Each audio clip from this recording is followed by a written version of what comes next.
Assalamualaikum warahmatullahi wabarakatuh. Ini masih ada kaitannya dengan Hari Sumpah Pemuda. Jadi selama bulan Oktober ini adalah Hari Pemuda.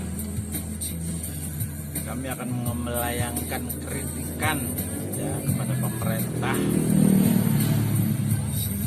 Kenapa kepala desa ataupun lurah ini terkesan nyungsep semua.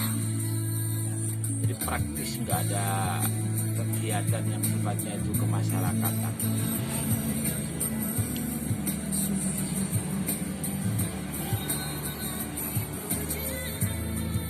Kalau kegiatan COVID mas bukan kegiatan kemasyarakatan ya, itu memang sudah jelas. Saya telah keliling ke beberapa desa. Itu tadi. Jadi saya sangat berharap ya, kenapa kepala desa dan lurah ini kok nyungsep. Itu tidak lepas dari bupatinya. Kalau bupati tidak memberikan sebuah arahan ya, bagaimana sih di saat PPKM ini sudah longgar ya, itu pemerintah desa ataupun kelurahan harus ada greget lah ya.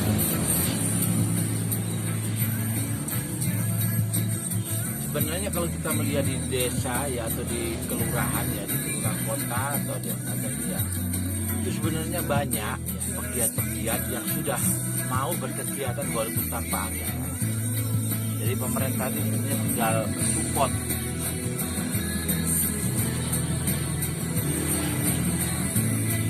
Jadi dalam kondisi seperti ini, kalau misalkan ada aktivis ya, ada pemerhati itu berusaha menggerakkan pemudanya ya untuk berkegiatan, tidak ada respon, ini tidak kadang-kadang itu lagi ya, lagi-lagi kami berharap jadi bagaimana sih bupati ini bisa semacam memprovokasi lah desa atau lurah ya. Jadi terkait dengan PPKM longgar ini, dorong ya untuk bikin satu kegiatan kemasyarakatan, baik itu sifatnya itu menghibur ya, atau mensolusikan ya, bagaimana masalah perekonomian ini bisa bangkit ya, bagaimana masyarakat ini tergerak lagi untuk bikin satu kegiatan, sehingga desa atau lurah ini akhirnya berlomba-lomba berusaha merespon ya, berusaha memotivasi masyarakat ya untuk melakukan sesuatu, baik itu kegiatan yang sifatnya itu kaitannya dengan perekonomian atau hiburan dan pemberdayaan. Jadi kami melihat momen Sumpah Pemuda ini ya, harusnya bagaimana upaya pemerintah ini biar pemuda ini tergerak untuk bangkit ya. Jadi pemuda ini bagaimana betul-betul kita berikan ruang ya. Jadi ada semacam kebijakan dari pemerintah ya, yang dikhususkan kepada pemuda ya. Pemuda mau ngapain?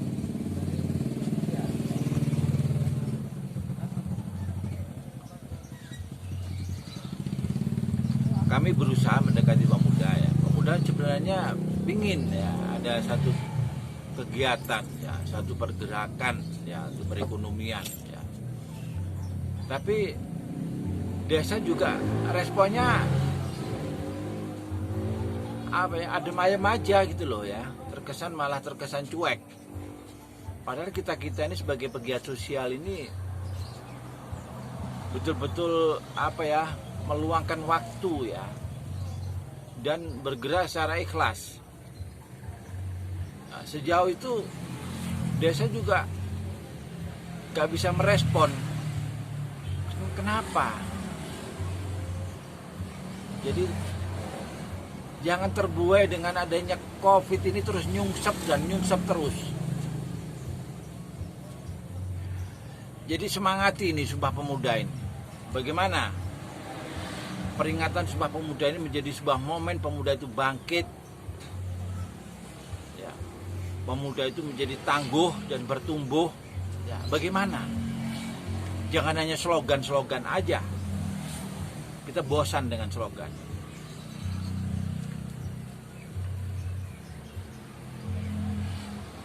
Jadi bagaimana Jatim bangkit, bagaimana Indonesia tangguh dan lain sebagainya.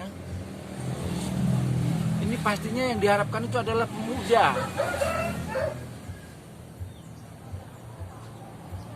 Nah, pemuda ini juga bukan hanya pemuda yang di kota-kota. Ya. Bagaimana pemuda-pemuda yang ada di pedesaan? Ya. Bagaimana pemuda-pemuda yang saya masih sering jumpai juga ya, pemuda ini yang ya masih gak bisa baca tulis dan lain sebagainya. Ya. Masih saya temui, ya masih banyak saya temui. Jadi kelihatannya itu performanya itu ya oke, tapi di saat kita suruh nulis ya nggak bisa. Di zaman secanggih ini tuh masih ada masyarakat yang seperti itu.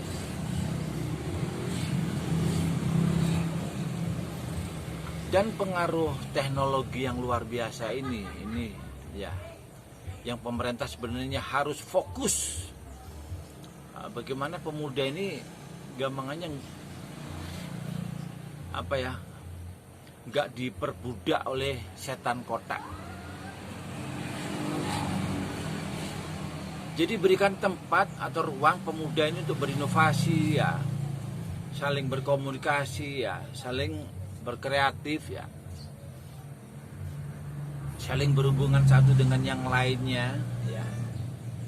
Yang sekarang ini gampangannya sudah mulai pudar ya, karena terpengaruh setan kota ini.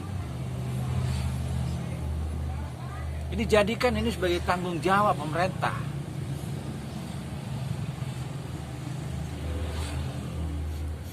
Seperti yang kami lakukan ini satu contoh ya.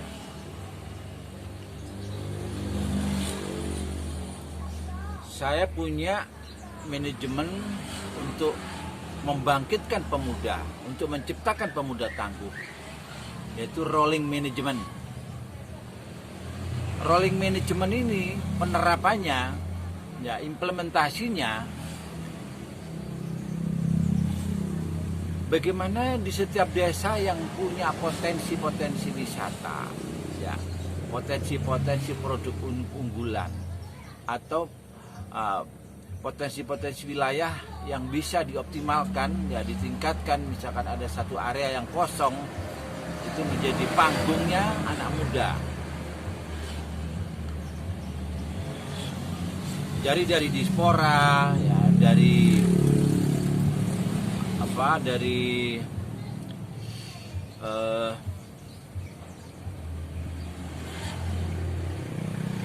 dinas pariwisata. Terus aset-asetnya PDAM ya, aset-asetnya dinas pengairan ya. Nah, kalau memang ada aset-aset atau tempat-tempat wisata yang dikelola oleh pemerintah ya, ini bagaimana anak muda itu diberikan ruang untuk ikut berkegiatan di sana, bukan menjadi pegawai. Contoh di Mendit misalnya.